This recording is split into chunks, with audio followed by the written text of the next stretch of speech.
Donc la Fabulerie, c'est à peu près c'est une communauté de 140 membres qui s'élargit petit à petit. Dans l'équipe, donc on est 4 permanents, plus 6 services civiques qu'on accueille avec nous sur 8 mois. On a des jeunes qui arrivent avec toute leur énergie aussi. Donc pour rejoindre Yves Luçon, c'est vrai que nous on essaye aussi d'attiser cette petite étincelle qui est en chacun de nous et en chacune des organisations, c'est-à-dire notre capacité d'agir, notre capacité à rêver, à conjuguer aussi avec notre écosystème, nos ressources.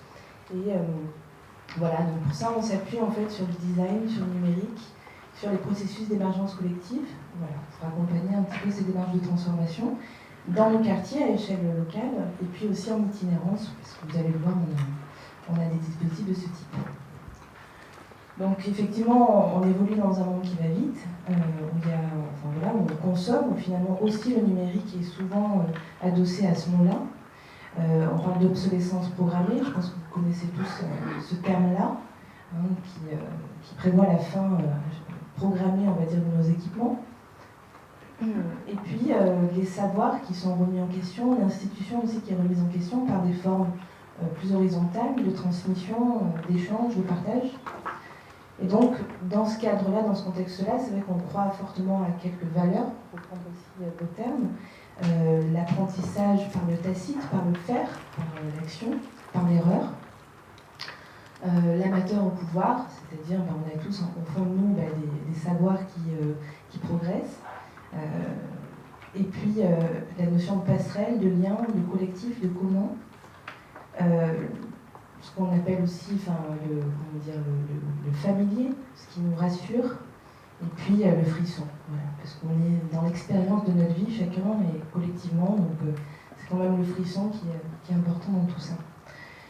Je vais faire rapide, donc on a un petit lieu qui est trop petit pour le moment, on a envie de pousser les murs, mais bon, pour le moment c'est comme ça, on y est. On y est bien aussi, donc un petit lieu avec différents espaces mis à disposition des membres pour organiser toutes sortes de choses qui vont des ateliers pour bidouiller à la couture, à la cuisine, et puis un petit espace atelier, voilà, des soirées, et le café qui est bon. On a aussi, je vous disais, une dynamique en itinérance, donc avec des dispositifs vélo électrique et carriole, donc on balade, vous le verrez sur les projets que Pierre-Alain et Rosine vous présenteront, on balade sur le territoire régional. Voilà. 4 axes à notre structure, la médiation, la formation, l'accompagnement et la production. Alors je vais vous parler d'un axe qu'on a voulu développer dès le début dans la structure, qui est la médiation. La médiation auprès de tous les publics. On parlait au tout début de l'envie également de toucher l'ensemble des publics, des jeunes publics au public adulte, au public professionnel ou amateur. Pour ça, on s'est inscrit dans plusieurs dynamiques. Alors, tout d'abord, le réseau ERIC, qui est soutenu par la région PACA. Nous-mêmes, on est labellisé ERIC, donc la fabulerie est labellisée ERIC. Le deuxième logo que vous voyez, qui est circulaire, ça c'est le logo des Fab Labs. Donc c'est tout ce réseau d'ateliers de fabrication numérique qu'on retrouve partout dans le monde aujourd'hui. Et le dernier logo qui est le logo des Young Makers, qui est un mouvement qui est encore peu développé en Europe, mais qui est très développé en Amérique du Nord, qui sont en fait ces regroupements de personnes, de communautés qui ont pour objectif d'encourager la créativité chez les plus jeunes. Voilà. À travers ces labels, on a voulu dès le départ à la fabulerie accompagner donc tous les publics autour de l'expérimentation des nouvelles technologies, du faire soi-même, de toutes ces nouvelles tendances en fait, et toutes ces valeurs dont parlait Axel tout à l'heure. Alors pour ça, on a développé toute une série d'ateliers qu'on propose donc, dans notre lieu, mais beaucoup en dehors de ce lieu. Tout à l'heure, vous avez vu ces petites carrioles mobiles qu'on disait tirées par des vélos électriques. On a fait ce choix en fait de se développer extrêmement hors les murs, donc d'aller vers des espaces, vers d'autres tiers-lieux, vers d'autres territoires, vers d'autres publics, à la rencontre de ces publics pour apporter donc, ces savoir-faire qu'on a Alors ces savoir-faire, ils vont toucher la fabrication numérique, ils vont toucher tout ce qui est lié à l'interactivité. Là, on fabrique des petits robots avec des enfants. On va essayer d'explorer toute la thématique autour du livre numérique, de l'image, du texte augmenté. On explore également tout ce qui est, donc là aussi, ça c'est un scanner 3D qui permet de scanner des statues. Là, c'était au musée de l'art antique à Arles, par exemple. Donc, un des endroits où on peut venir se déplacer, où on se déplace assez souvent. Là encore, des ateliers qu'on peut développer auprès du jeune public, ici d'un public plutôt adulte. Donc là, ici, c'était par exemple sur tout ce qui est lié aux images animées, la possibilité aujourd'hui de créer facilement des petites vidéos créatives, des formats qui sont à mi-chemin entre la photo, la vidéo. Là encore, donc l'objectif pour nous de ces ateliers, de ces cycles d'ateliers, qu'on appelait les cycles de la ludothèque, c'est de sensibiliser tout un chacun aux nouvelles pratiques numériques. Alors pour ce faire, on va se déplacer dans différents types de contextes. Alors que ce soit dans des lieux qui accueillent eux-mêmes des publics, on peut appeler des lieux relais de public, des bibliothèques, des centres sociaux, des écoles, ici un collège par exemple. On peut également se déplacer dans l'espace public, où on va venir réaliser des animations sous un format plus événementiel par exemple. Donc vraiment, l'objectif pour nous, c'est vraiment là de sensibiliser le public. Dans un deuxième temps, alors on va vous parler de la formation qui en fait découle de cet objectif de médiation qui va un petit peu plus loin pour toucher là un autre type de public qui est le public professionnel. Peut-être commencer par transfert, vas-y, continue le transfert. Alors pour prolonger en fait ces projets de médiation, on a choisi de créer un projet qui s'appelle Transfert. Donc transfert, c'est l'idée de transmettre par le faire et de transmettre à des professionnels qui eux-mêmes sont en contact régulièrement avec les publics. Donc des professionnels de la médiation, des professionnels de l'éducation, des professionnels de l'animation, des professionnels qui auraient envie de prendre en main ces nouvelles pratiques, mais également de les appliquer assez rapidement. Donc pour ça, on a imaginé donc, un parcours. Transfert, c'est un parcours qui vient se déplacer sur un territoire. Alors le premier débute là, en octobre, et va se poursuivre jusqu'en juin, sur un premier terrain qui sont les bibliothèques des Bouches-du-Rhône, où on va se déplacer donc, dans ces lieux pour animer ces journées de formation transfert. Donc transfert, c'est une journée de formation sur plusieurs domaines d'usage. Et puis sur la formation, on est aussi en train de développer un catalogue en fait, de formation avec les acteurs du numérique, un certain nombre de nos partenaires, ou aussi dans un monde, on va pas revenir sur le constat, sur aussi la nécessité de pouvoir justement accompagner un certain nombre de publics, de professionnels, un certain nombre d'acteurs, au lieu d'être dans une dynamique plutôt de concurrence, on a aussi voulu poser les bases d'une coopération.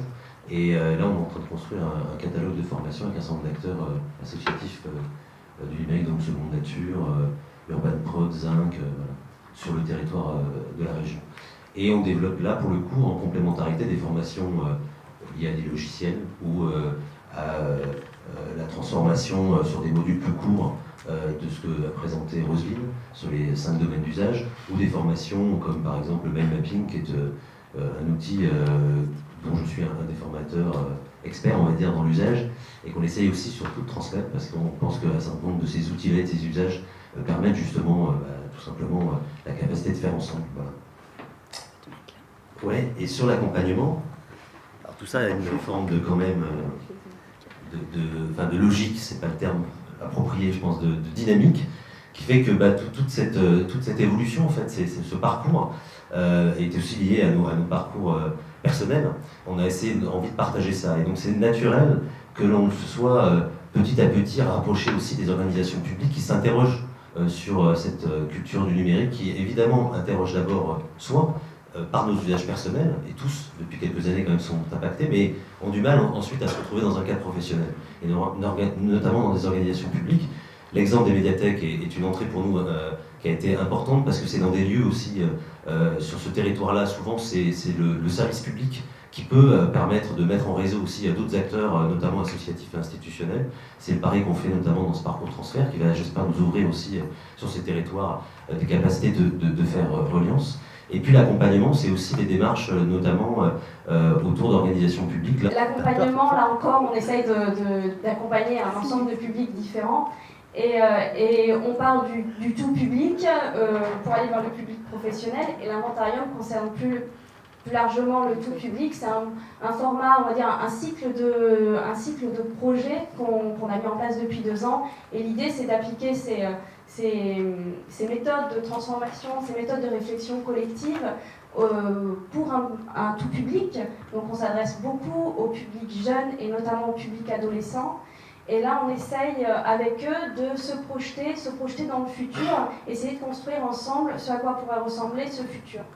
Donc l'inventarium donne lieu à l'imagination, à l'invention, à la création d'objets futurs, de services futurs. Donc on doit être à 5 ou 6 réalisations de l'inventarium. On a pu explorer les objets de demain, donc imaginer des objets de demain qu'on vient prototyper, qu'on vient raconter sous des formes, on va dire, créatives. Sous la forme, on utilise beaucoup la vidéo, on réalise des petites expositions.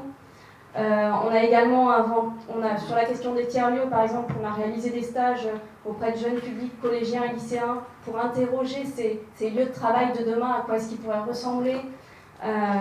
Et donc ces stages-là se sont terminés l'année dernière. Vous pouvez retrouver tous les résultats et les propositions des jeunes là-dessus qui sont eux-mêmes très créatifs. Et donc l'intérêt pour nous de l'inventarium, c'est de se poser la question dès le plus jeune âge et puis tout au long de la vie sur ces questionnements qui nous intéressent tous en fait. Donc Roselyne parlait de toutes nos méthodes de design thinking finalement qui accompagnent ces réflexions-là, donc aussi pour les adultes, dans les librairies, dans les bibliothèques. Donc c'est ce qu'on a produit dans un musée, notamment le musée Borelli sur une année. Peut-être un exemple, donc à chaque fois en fait ce sont des méthodes qui se renouvellent. On fait monter des scénarios qu'on va illustrer. Et c'est vrai qu'en général, ce qu'on fait, c'est qu'on produit ensemble des vidéos qui sont des fictions réalistes. Donc on tourne ensemble un scénario qui donne à voir à quoi pourrait ressembler le lieu, l'espace, les relations si on mettait en place ces dispositifs. Donc ce projet Minimix qui fait suite en fait au projet qu'on vient de présenter, là c'est une dynamique qui est aussi liée à des lieux, mais aussi liée à un territoire qui est le grand centre-ville de Marseille. Et donc on va accompagner 4 lieux, 4 services publics, la salle d'actualité de la bibliothèque départementale de Pré, Gaston Defferre, la Cité de la Musique sur la porte d'Aix, la Maison de la Solidarité, qui est le guichet social du conseil départemental de Pressensé, donc situé à Belzins, et le CRICHPA, le centre d'information jeunesse, situé sur la Canebière. 4 lieux qui ont des problématiques liées évidemment à leurs usages, à la transition numérique, mais aussi surtout à la transformation de leur organisation.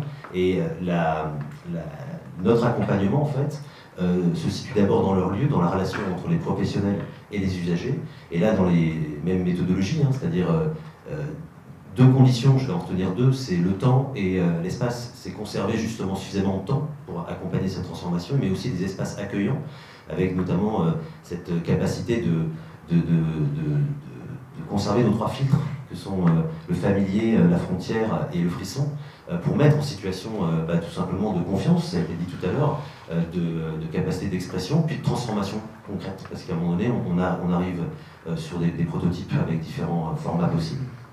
Et ces 4 lieux se situent dans le grand centre-ville de Marseille. Et pour nous, c'est aussi important parce qu'on interroge aussi un espace urbain.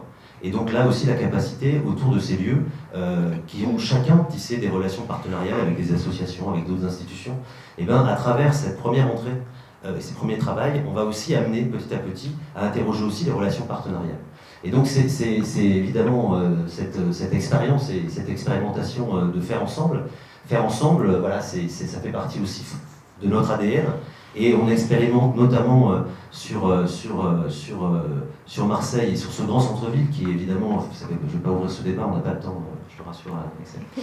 Mais ça interroge énormément évidemment d'acteurs, d'usagers, et cette entrée pour nous est passionnante parce qu'elle va nous amener, j'espère, à pouvoir aussi interroger la manière de faire la ville.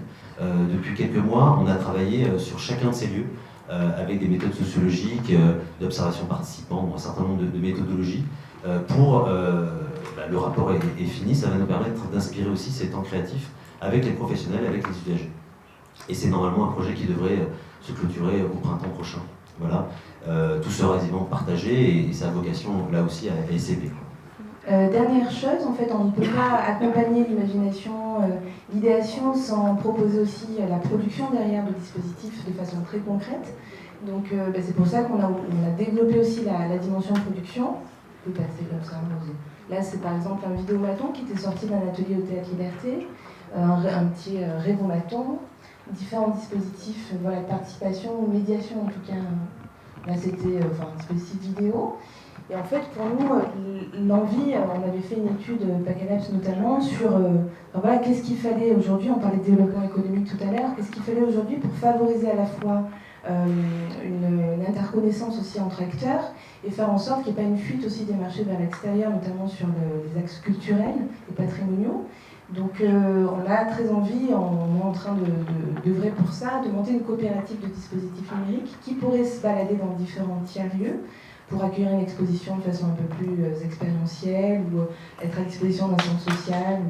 Et donc pour ça, on a répondu à un appel d'offres classique d'une exposition. Donc on fait la prochaine exposition des archives municipales, ce qui va nous permettre en avril d'avoir une série de tables interactives, des casques d'immersion, des cartomatons, toutes sortes de dispositifs qu'on va pouvoir ensuite mettre au service en fait, des acteurs pour réellement expérimenter en contexte réel des idées. Voilà. La capacité de faire ensemble, c'est justement cette tension entre la capacité de pouvoir s'inspirer et de pouvoir donc avoir aussi des inspirations intellectuelles, des grands auteurs, et en France on en a un certain nombre qui ont pu écrire beaucoup de choses depuis beaucoup d'années et qui ont peu inspiré malheureusement les politiques publiques, d'avoir cette capacité-là, notamment du contact avec l'université, très riche, et puis d'être toujours dans la capacité de faire et concrètement. Et ça, dans la fabulerie, on est toujours dans cette notion-là de pouvoir être dans une tension créatrice, voilà, et de pouvoir justement être en capacité, chaque fois dans nos projets, de rassembler un comité de pilotage le plus large possible. Et on s'inscrit là-dedans parce que c'est pas facile.